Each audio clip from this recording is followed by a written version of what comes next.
In this video, I'll show you how you can texture paint on only certain parts of a mesh in Blender's texture painting mode. So these project files are from my stylized hand-painted sword. If you want to check out that video, the link is in the video description. But let's say that I only want to texture paint on this face. Well, in texture paint mode, I can hit tab and that's going to go to edit mode, or I can just click here and go to edit mode. So now what I can do is click up here to go to the face select, and I can just select the faces that I want to texture paint. So in this case, let's say that I only want to texture paint this flat face. Well, now if I click back up here and go to texture paint mode, if I only want to paint on these faces but not accidentally paint on the other faces, I can just click on this button here, which is the paint mask button. So when I click on this button, the rest of the object is going to turn white, but just the faces which we had selected in edit mode are going to remain the original color. So now you can see as I paint this, it's just isolating that face. So it's basically like creating a mask so I don't accidentally paint the rest of the object. So this could be very useful if you want to paint like a sharp edge on an end of a face here. So you can see I can just paint like a nice sharp edge. So now if I just go back to object mode, you can see we have a nice sharp edge there. This can also be very useful if you want to just lighten a certain face. So if I go back into texture painting,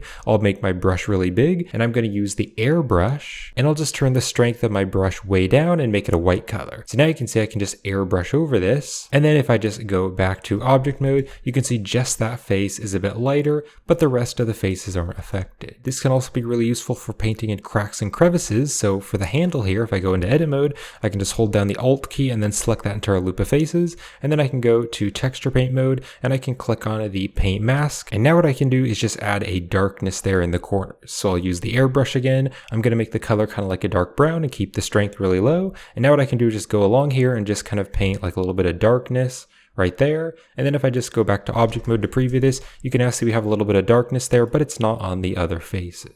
So I hope you found this video helpful and thank you for watching. And if you'd like to learn how to texture paint this stylized sword, I'll have the video link in the description. And if you're new to texture painting, you can also check out my texture painting for beginners tutorial. And I also have a texture painting playlist with some more texture painting tutorials. I also just released some other texture painting videos like how to texture paint rocks and how to texture paint wood. So links are in the video description.